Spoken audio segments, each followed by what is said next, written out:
नमस्कार। The pace makers के इस पॉडकास्ट में एक बार फिर आपका स्वागत है और एक बार फिर हम व्यूअर्स के लिए लेकर आए हैं नीट पर चर्चा। और आज हमारे साथ बहुत ही दो खास खास मेहमान हमारे साथ हैं। हमारे साथ रांची से हैं डॉक्टर विष्णु राजगढ़िया जी, जो वरिष्ठ पत्रकार हैं, आरटीआई एक्सपर्ट हैं। हमारे साथ आज के जो दूसरे मेहमान हैं वो हैं professor doctor Sarvesh Jain, Bundelkhand medical college Sagar में जो एनेस्थीसियोलॉजी विभाग में प्रोफेसर हैं। और आप बहुत ही निर्भीक तरीके से चिकित्सकों से संबंधित विषयों को अ, रखते हैं, मीडिया में भी, सोशल मीडिया में भी। आपकी वीडियोस हम बहुत वायरल होते हैं और देखते हैं हम। तो आज आप दोनों महानुभावों का इस कार्यक्रम में स्वागत है। अ, हम देख रहे हैं कि पिछले 4 जून से, यानी आज हम 1 जुलाई पर आ गए हैं, लगभग एक महीना होने को है। और नीट यूजी को जो लेके विवाद शुरू हुआ था, अब वो एक स्कैम का रूप ले चुका है।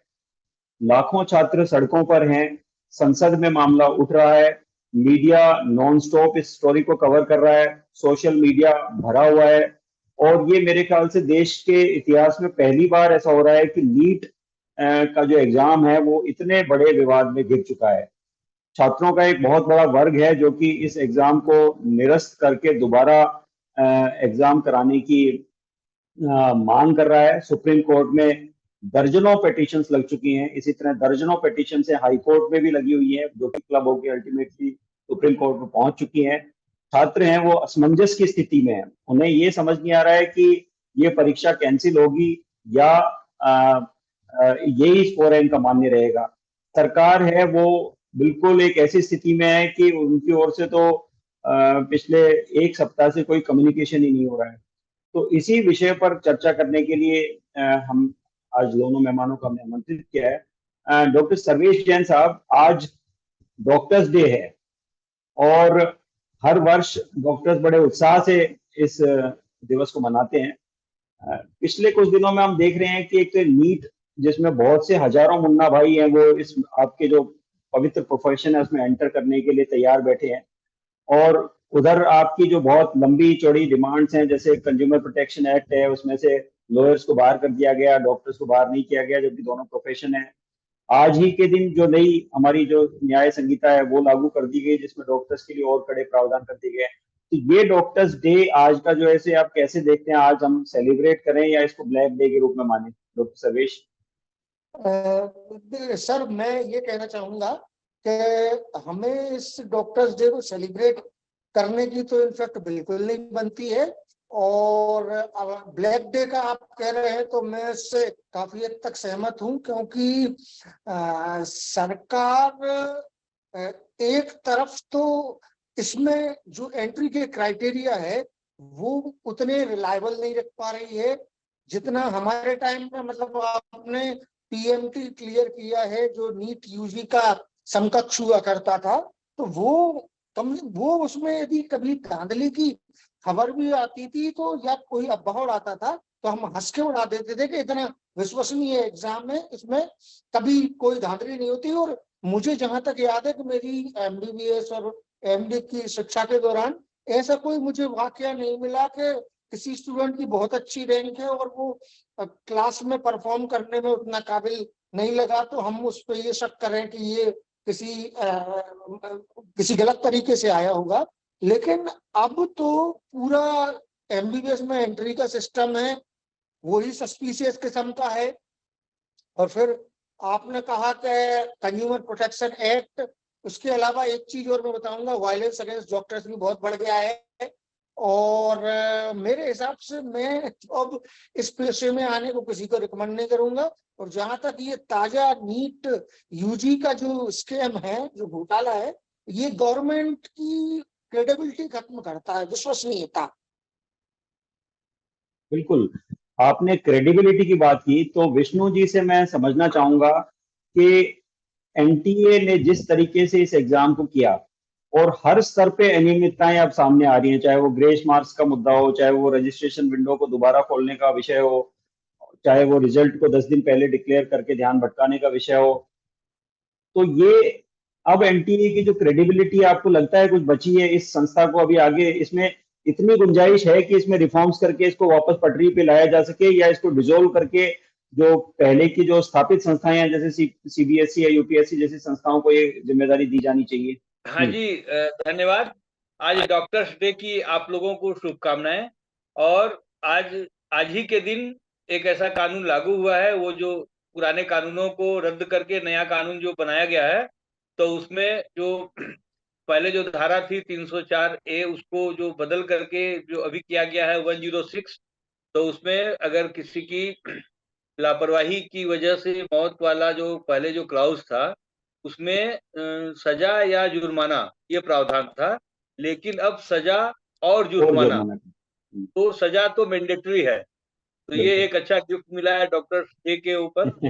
और एक ऐसा समय है जब जो पूरी जो मेडिकल शिक्षा है, वो पूरी काफी बहुत ज्यादा डिस्टर्ब है हर तरह से। और जैसा कि डॉक्टर साहब ने अभी कहा भी, डॉक्टर्स के ऊपर में जो असॉल्ट्स की जो घटनाएं हैं, वो भी काफी तेजी से बढ़ रही हैं, बहुत ज्यादा घटनाएं हुई हैं। उस चीज को लेकर के सरकार या सोसाइटी की कोई चिंता सामने नहीं नजर आ रही है। ये सारी चीजें बहुत ही दुखद और दुर्भाग्यपूर्ण है। जहां तक सवाल अभी जो आपका एनटीए को लेकर के है, एनटीए की क्रेडिबिलिटी को लेकर के, इसे भंग करने को लेकर के है, तो हमें ये देखना पड़ेगा कि एनटीए का गठन किस तरह से हुआ है। एनटीए का जो गठन हुआ है, ये अपने आप में एक बहुत ही गलत प्रैक्टिस चली आ रही है पूरे देश में, केंद्र सरकार में भी, राज्यों में भी। एक लंबे समय से एक गलत प्रैक्टिस चली आ रही है कि केंद्र सरकार के अधीन या राज्य सरकार के अधीन, किसी विभाग के अधीन एनजीओ बनाया जाता है। जबकि केंद्र सरकार को या राज्य सरकार को अपना अगर कोई किसी भी काम के लिए कोई भी उसको ऑर्गेनाइजेशन सरकार को जब बनाना है, तो उसको कोई भी ऑर्गेनाइजेशन बनाने के लिए संसद या विधानसभा से एक्ट पारित करके कोई भी ऑर्गेनाइजेशन बनाना चाहिए। सोसाइटी रजिस्ट्रेशन एक्ट 1860, ये जो एक्ट है, ये कहता है कि समाज के कुछ लोग, कोई 5 आदमी, 7 आदमी, 10 आदमी, 20 आदमी मिल करके अगर कोई सामाजिक काम करना चाहते हो, कोई साइंस के क्षेत्र में, लिटरेचर के क्षेत्र में, आर्ट के क्षेत्र में, कोई अगर जन उपयोगी, जनहितकारी, जन लोक कल्याणकारी, बिना प्रॉफिट वाला कोई काम करना चाहते हो, उसके लिए वो एक नॉन गवर्नमेंट ऑर्गेनाइजेशन बना सकते हैं, एनजीओ। तो अब सरकार जो है, वो खुद सरकार तो 5 लोग नहीं है ना, सरकार में तो 7 लोग नहीं है, 7 लोग इन्होंने क्या कर लिया कि हेल्थ डिपार्टमेंट के 7 लोगों को पकड़ करके, तो सरकार वो हेल्थ डिपार्टमेंट के जो 7 लोग हैं, वो 7 इंडिविजुअल नहीं है।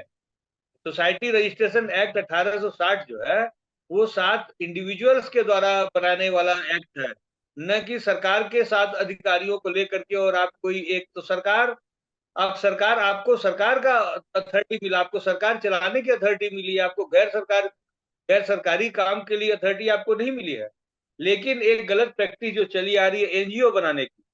और सबसे इंटरेस्टिंग चीज ये है कि अगर आप इनका जो एनटीए का जो रजिस्ट्रेशन है 1860 का जो एक्ट है, जिसके अंतर्गत इसका 2018 में रजिस्ट्रेशन हुआ है, उस रजिस्ट्रेशन के नीचे में साफ लिखा हुआ है कि आपको अपने नाम के साथ में, अपने परिचय के साथ में ये लिखना पड़ेगा कि ये एक प्राइवेट बॉडी है, ये कोई सरकारी बॉडी नहीं है, और ये एक नॉन गवर्नमेंट बॉडी है। तो एक प्राइवेट बॉडी, एक नॉन गवर्नमेंट बॉडी, वो कैसे इतने बड़े बड़े सरकारी काम करा सकती है, नंबर 1। नंबर 2, कि आप ये एनजीओ क्यों बनाते हैं, एनजीओ बनाने का आपका पर्पस क्या है? एनजीओ बनाने का आपका पर्पस है कि जो सरकार की जो निर्णय प्रक्रिया है, किसी भी विषय के ऊपर में सरकार में जो निर्णय होते हैं, उसकी एक लंबी प्रक्रिया होती है। उस सरकारी निर्णय प्रक्रिया से आपको मुक्ति चाहिए। आप कोई भी मनमाने फैसले करें, उन मनमाने फैसलों से आपको मुक्ति चाहिए, चाहे वो फाइनेंस के रूल्स हों, चाहे वो एग्जीक्यूटिव रूल्स ऑफ बिजनेस हों, चाहे वो लीगल मामले हों। तो ये जो प्रेजेंट केस अभी एनटीए का ये जो मामला चल रहा है, एनटीए जो नीट यूजी के जो मामले हैं, उसके कई मामलों के ऊपर में अगर आप गौर करेंगे, तो ये सारे डिसीजन, अगर ये सरकारी विभाग होता, तो ये सारे डिसीजन होना असंभव था। जैसे 1563 स्टूडेंट्स को जो ग्रेस मार्क्स मिला, ये ग्रेस मार्क्स देने का डिसीजन कौन लेता है? अगर कोई सरकारी बॉडी होती, तो सरकारी बॉडी में कोई भी अधिकारी अपने मन से ये फैसला नहीं ले सकता था। उस फैसले के लिए उसको सरकार की परमिशन चाहिए होती थी। सरकार के पास में जो फाइल जाती, मतलब कि जो है सो मिनिस्टर के पास जाती, तो मिनिस्टर और उनका जो सेक्रेटरी, जो विभाग का जो सचिव है, वो कहता है कि साहब हमारे यहाँ पूरे नियम में कहीं नहीं लिखा है कि हम ग्रेस मार्क्स दें। ऐसी स्थिति में ये जो फैसला है, ये फैसला सीधे कैबिनेट से होना चाहिए। भारत सरकार सीधे प्रधानमंत्री माननीय नरेंद्र मोदी जी की अध्यक्षता में जो कैबिनेट की मीटिंग होगी, उस कैबिनेट की मीटिंग से आपको पास कराना पड़ेगा कि हमें ग्रेस मार्क्स देना है, क्योंकि असंभव होता। क्योंकि अगर वो ग्रेस मार्क्स तब अगर प्रधानमंत्री की कलम से अगर चलता तो इतनी आसानी से उसको वापस नहीं ले पाते, तब कोर्ट के दायरे में, जांच के दायरे में जो पूरी कैबिनेट आ जाती कि कैबिनेट ने 1563 लोगों को, या स्पेशल विंडो खोलने का मामला, स्पेशल विंडो खोलने का अचानक इनके मन में आया कि ठीक है चलिए कुछ रहस्यमय स्टूडेंट्स हैं, उन रहस्यमय स्टूडेंट्स का कुछ खास तरीके से हमें रजिस्ट्रेशन करना है। क्यों करना है, किस लिए करना है, तो इसके लिए विंडो खोलने का भी डिसीजन वो करना इतना आसान नहीं होता। तो ये जो 4 जून को इन्होंने जो मतगणना की जो तारीख थी, इस दिन पूरे भारत का जो लोकसभा का चुनाव का रिजल्ट आ रहा था, उस दिन जो रिजल्ट जारी किया गया, ये सारे मनमानी फैसले हैं।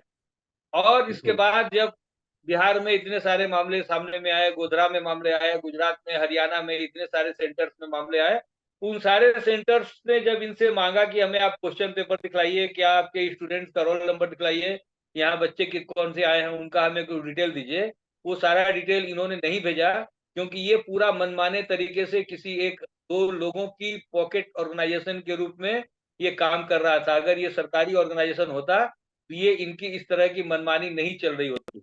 बिल्कुल अब बिल्कुल इसका आपने एक सेकंड मैं खत्म कर लूं। जो नेशनल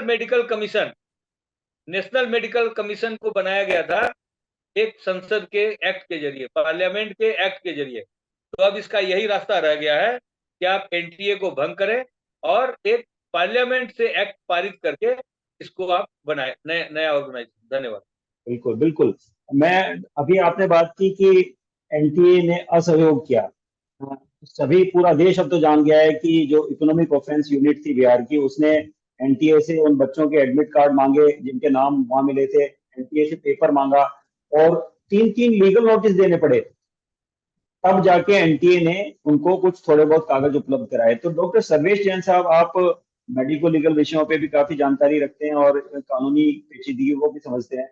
एक आम व्यक्ति यदि किसी जांच एजेंसी का, संवैधानिक जांच एजेंसी सीबीआई या पुलिस का सहयोग ना करे कि एडमिनिस्ट्रेशन ऑफ जस्टिस में, तो ये मुझे लगता है कि एक ऑफेंस होता है। लेकिन यहाँ तो एक पूरी संस्था है, एनटीए है, जिसने जांच में एक इतने संवेदनशील मामले में, जिसमें लाखों छात्रों का भविष्य जुड़ा हुआ था, उस मामले में एक जांच एजेंसी की, पुलिस की को सहयोग नहीं किया। तो क्या ऐसे अधिकारियों पर क्रिमिनल केसेस दर्ज नहीं होनी चाहिए, इनका क्रिमिनल प्रोसिक्यूशन नहीं होना चाहिए? डॉक्टर सर्वेश। मैं ये कहना चाहता हूँ, पहले हम बात करते हैं एनटीए की। इतना कहा सुना जा रहा है और इतना बोला जा रहा है एनटीए के बारे में, तो उसमें धुंध में मैं ये नुक्ता भूल गया था कि एनटीए एनजीओ है, जो विष्णु जी ने बताया।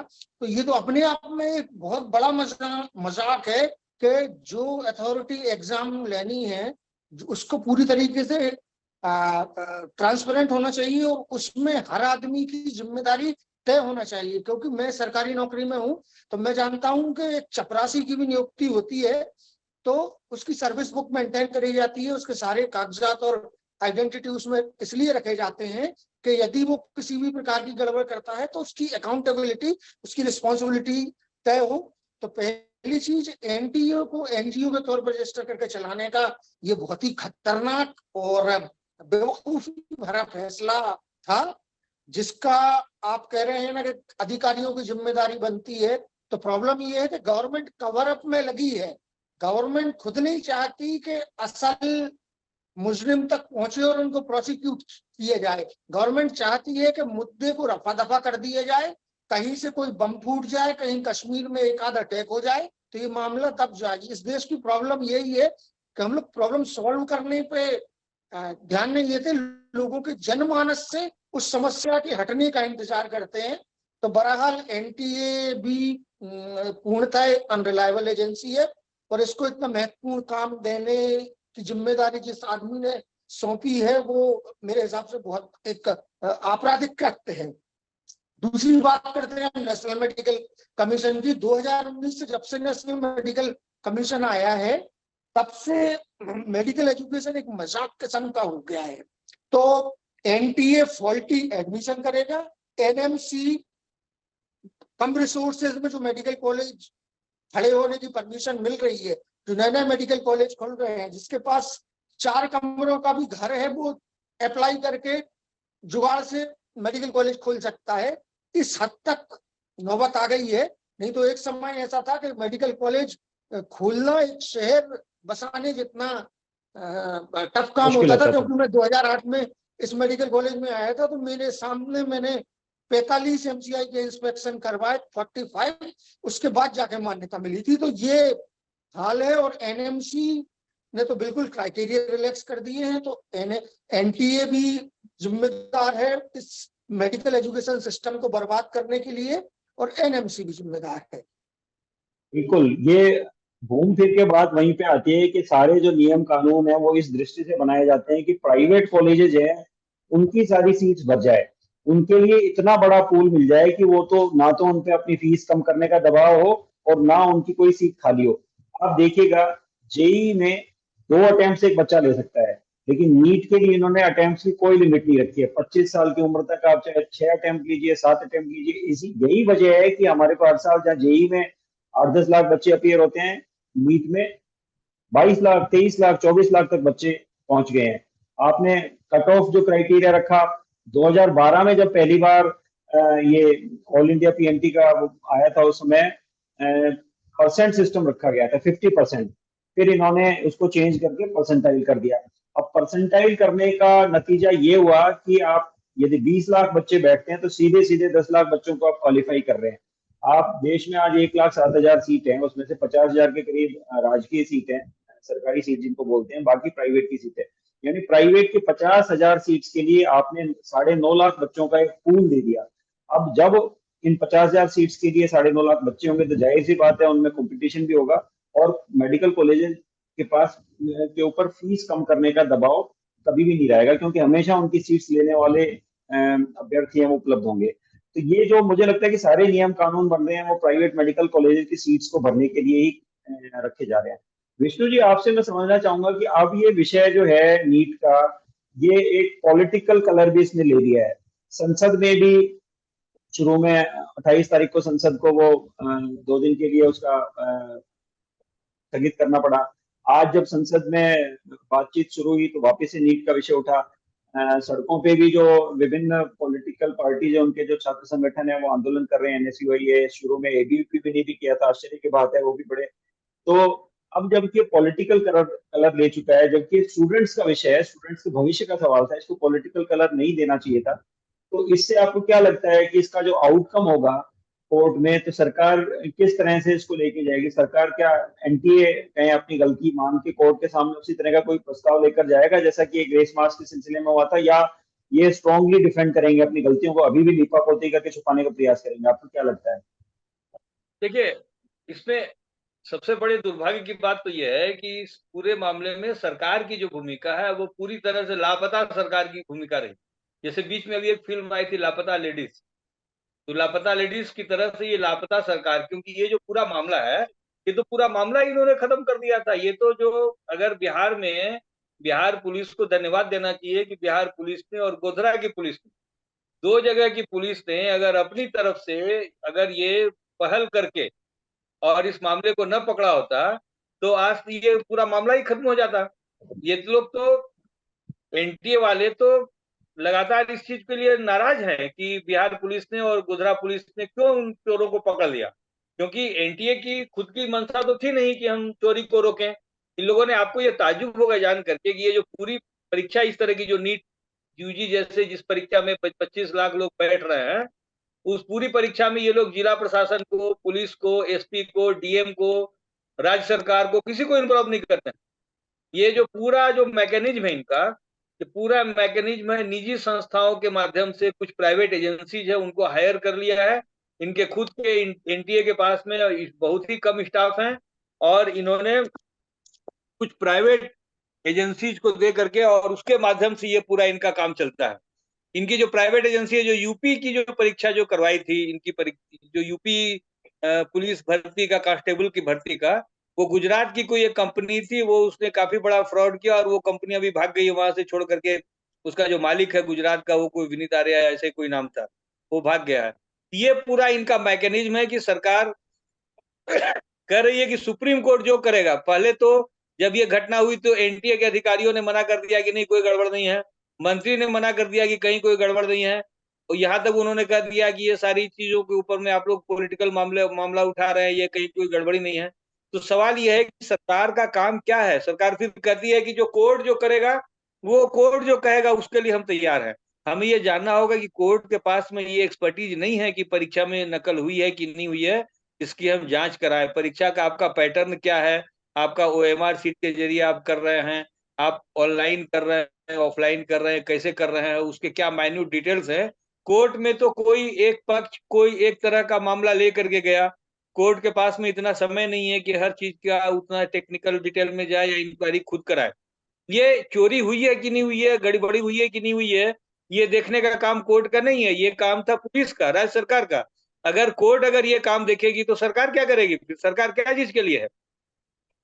ये जो काम था, जो मंत्री ने जिस तरह से बार बार मना कर दिया, प्रोटेक्शन दिया, जिस तरह से उन अधिकारियों को बचाया और अपनी जिम्मेवारी से इनकार कर दिया, ये मामला तो खुद ही पॉलिटिकल हो गया।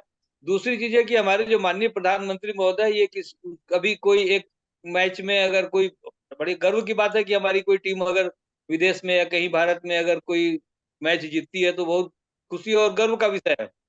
लेकिन उस मैच का रिजल्ट आने के 2 मिनट के अंदर में माननीय प्रधानमंत्री का ट्वीट आ जाता है। लेकिन 24 वीडियो लाख वीडियो भी आ जाता है, वीडियो भी आ क्या जाता है, वीडियो भी क्या आ जाता है, वीडियो वीडियो हाँ भी आ जाता है। और हाँ इंडिविजुअल प्लेयर्स को फोन भी करेगा है प्रधानमंत्री द्वारा बधाई देने के लिए, बहुत अच्छी बात है। लेकिन मेरे हिसाब से क्रिकेट से भी बड़े बड़े मसले इस देश में हैं, और ये आपकी आंखों के सामने इतना बड़ा स्कैंडल हुआ है जिसपे प्रधानमंत्री ने एक टिप्पणी भी नहीं करी, जरूरत समझी, बिल्कुल। शो और नहीं ये किया, जो मुझे एक नागरिक के तौर पर बहुत दुखी करता है। बिल्कुल। तो ये तो हम इससे सब जो, जी जी बताइए विष्णु बताइए। जी, जी जी बोलिए सर। नहीं, मैं ये कह रहा हूँ कि मेरा इन्होंने कहा मेरा कि मैं अपना एक मसला, मैं विष्णु जी मैं कंप्लीट कर लेता हूँ। जी जी देखिए, मेरा इसलिए और चिंता का विषय था, ये डेंजरस साइन इसलिए है कि यदि आप ध्यान देंगे तो कुछ कंट्री कहलाती है रोग नेशन, जो Sierra Leone, Somalia, Tunisia, Pakistan, Afghanistan, इन कंट्रीज के सिटीजन्स का अपनी कंट्री की अथॉरिटीज पे से यकीन हट जाता है। क्योंकि जी सरकार का सबसे महत्वपूर्ण काम होता है अच्छे व्यवहार को रिवार्ड देना और बुरे व्यवहार को पनिश करना, कि करना। नागरिक उस दिशा में, सही दिशा में आगे बढ़े, गलत व्यवहार करने से बचे। लेकिन हमारे यहाँ आंखों के सामने पूरे पूरे राष्ट्रीय परिदृश्य पर ये इशू छाया हुआ है। और धर्मेंद्र प्रधान साहब जो मंत्री हैं, उनका एक दो दफे स्टेटमेंट आया, वो भी इनफैक्ट कवर अप करने का, चीजों को ढांकने का तरीका ज्यादा था। बाकी मेरे हिसाब से इस पे संसद से लेकर सड़क तक बहस होना चाहिए और हर उस आदमी को जवाब देना चाहिए जो प्रत्यक्ष अप्रत्यक्ष तरीके से इस प्रक्रिया में जिम्मेदार है, जिसमें प्रधानमंत्री भी शामिल है और कैबिनेट भी शामिल है। ये अब जो हम एक चर्चा देख रहे हैं मीडिया में भी, और एक आम व्यक्ति भी गली में चलता हुआ साफ देख पा रहा है कि ये बहुत बड़ा स्कैम है और देश के जो युवा हैं उनके साथ एक बहुत बड़ा धोखा मजाक हो रहा है। तो अब जब ये मामला कोर्ट में जाएगा तो कानून विशेषज्ञों का तो मानना है कि ये बिल्कुल ओपन एंड शट केस है, लीक हुआ है, कई राज्यों में हुआ है, और इसको कितना भी कवर अप कर लें, और यदि, मुझे तो लगता है कि सरकार यदि खुद अपनी गलती नहीं मानती है तो सरकार का भी जो एक क्रेडिबिलिटी है वो भी अब क्वेश्चनेबल हो जाएगी। तो विष्णु जी, आप कैसे देखते हैं कि सुप्रीम कोर्ट से आपको किस तरह की आशाएं हैं कि इसका क्या रीनीट होगा, किस स्तर पे होगा, किस तरह का आपको लगता है? देखिए, मेरा तो स्पष्ट मानना है कि कोर्ट किसी भी चीज के ऊपर में जो फैसला करता है, कोर्ट के पास में ये एक्सपर्टीज नहीं है कि वो चीजों के हर चीज के डिटेल में जाए, नंबर 1। दूसरा है कि कोर्ट खुद किसी चीज की पूरी हर बात की जांच नहीं करता है। तीसरी बात है कि कोर्ट के पास में सारे पॉइंट्स नहीं पहुंचते हैं।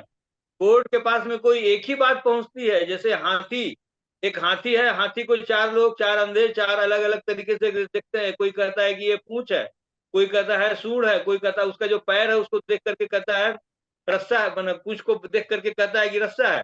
तो कोर्ट के पास में जितनी बात पहुंचेगी, जो इधर का वकील और उधर का वकील बोलेगा, उतने ही पॉइंट्स के ऊपर में कोर्ट बात करेगा। लेकिन कोर्ट को ये बात कौन बताएगा कि जो ग्रेस मार्क्स देने का इन्होंने क्राइटेरिया बताया था कि टाइम लॉस, तो झज्जर की जो सेंटर की इंचार्ज है, जहां की बच्चों को टाइम लॉस के नाम पर ग्रेस मार्क्स मिले, वहां की झज्जर की सेंटर इंचार्ज कह रही है कि साहब हमारे यहाँ तो कोई टाइम लॉस हुआ ही नहीं।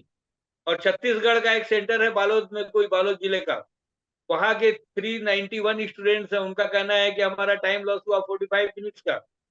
ये विषय तो कोर्ट के पास शायद पहुंचे ही नहीं, तो कोर्ट को पता ही नहीं चलेगा, तो इस पर तो बात नहीं होगी ना। कोर्ट को तो, कोर्ट के पास में जो लिमिटेड बातें पहुंचेंगी उतनी बातों के ऊपर में ये डिसीजन होगा।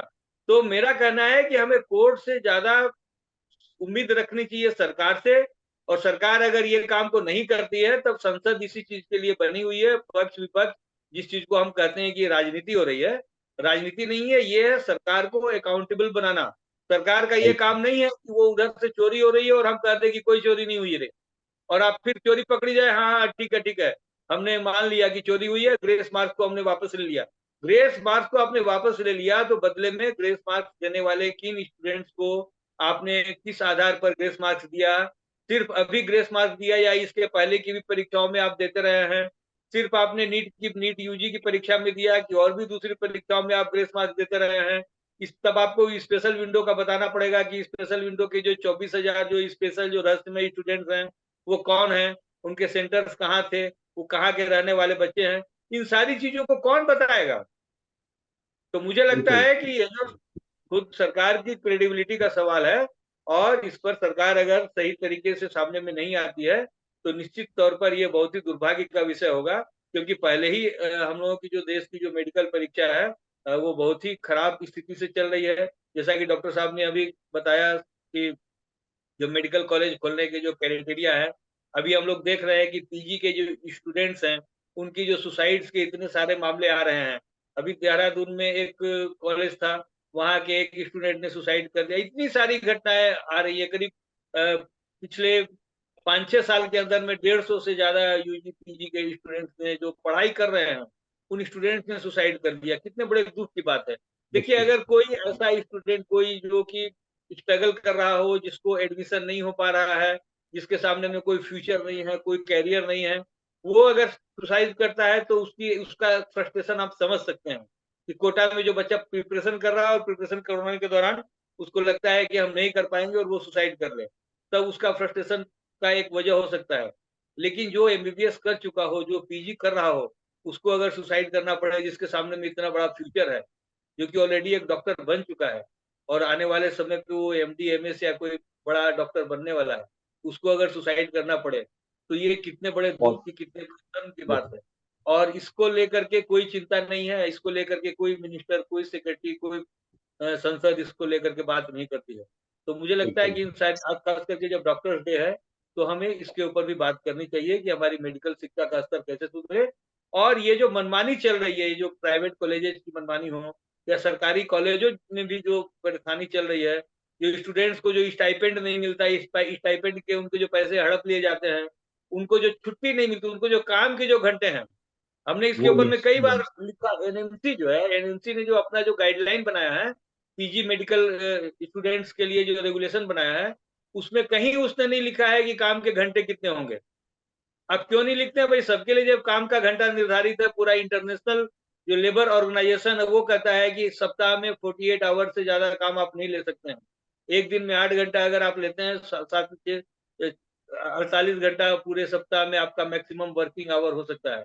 लेकिन आप एक एक जो डॉक्टर्स है, एक एक जो रेजिडेंट है, उनको 100 घंटा आप हफ्ते भर में काम करवाते हैं। उनको कोई, उनके इतना टॉक्सिक उनके लिए इन्वायरमेंट आपने बना करके रखा हुआ है, तो उसको कौन ठीक करेगा?